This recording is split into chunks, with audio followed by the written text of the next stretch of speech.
So for your blog title, I'm just going to enter in logo, and I'm going to put in my username, first name, last name, and also my email address, and then agree to the terms of service, and then click on install now.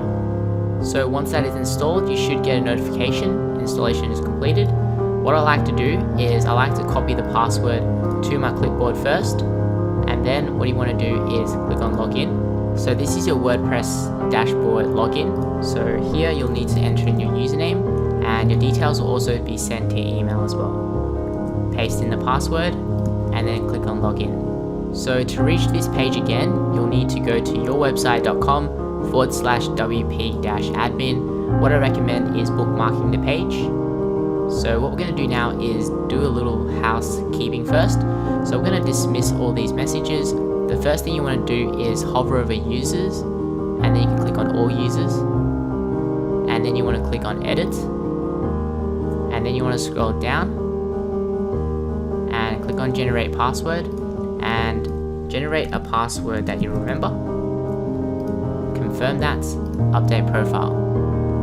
The next thing you want to do is you want to hover over settings and then click on permalinks. So what we're doing here is selecting post name.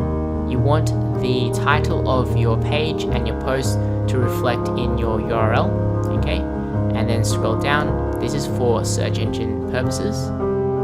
The next thing you want to do is click on plugins, okay? Scroll down. So plugins are sort of applications to add additional functionality to your website, and it comes pre-installed with quite a few. What we're going to do is select all up here, and then we're going to deactivate it for now and click on apply. So there's just too many things popping up and about, so I just want to deactivate them all. Okay, now what we can do is hover over the house icon here, and we're going to visit our website. So right click and open in a new tab. So this is what our website looks like right now. Doesn't look like much. Now what you want to do is we want to actually install a theme. So go back to my website and scroll down to step number 4, and we're going to download a theme. So click to download onto your computer and save it into your desktop. Okay? The next thing you want to do is you want to go back to your website, and then you want to hover over appearance, click on themes. So this is a default theme. We're going to add new,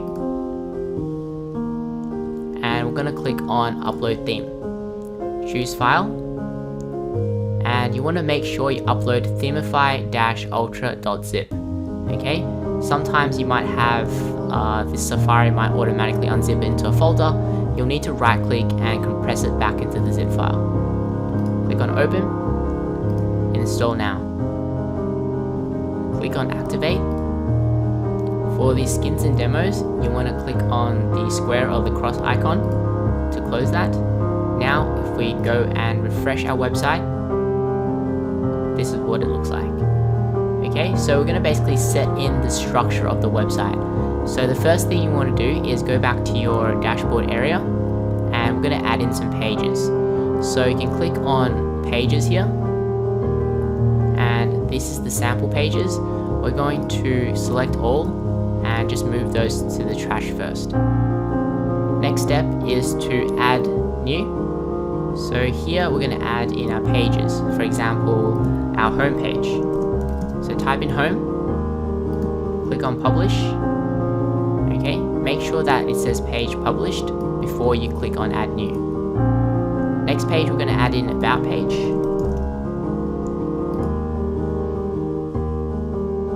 Add new. We're going to add a services page. Publish.